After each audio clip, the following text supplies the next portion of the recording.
Ben, je pense des beaux souliers, des beaux pantalons, une belle chemise, un veston, mais tu l'enlèves, puis un nœud papillon, une cravate, puis une montre, une robe, une jupe, pas de jupe, non, une robe, euh, des jeans avec une belle chemise,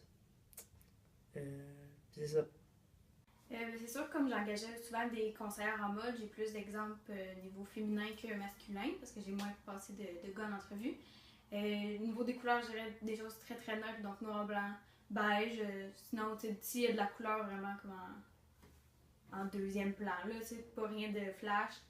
Comme on est un magasin qui est plus familial, c'est sûr que je m'attends pas à avoir de décolleté ni de mini-jupe, rien de vulgaire. C'est pas quelqu'un qui en met pas trop, mais pas qui en met pas assez non plus. Quelqu'un qui est capable de faire le juste milieu puis qui démontre assez de. Que je vois qu'il a mis de l'importance dans son vêtement, puis qui veut vraiment le travailler dans un magasin de linge.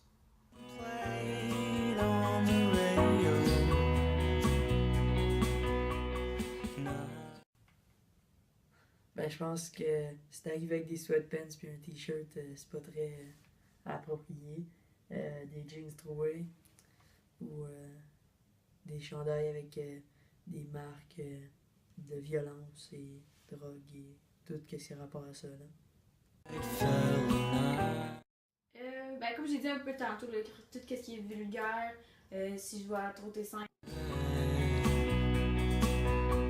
ça me met mal à l'aise, puis j'écouterai pas tes réponses trop. Au niveau, j'en ai vu là, qui sont arrivés en jogging, là, puis un trou dans leur gilet.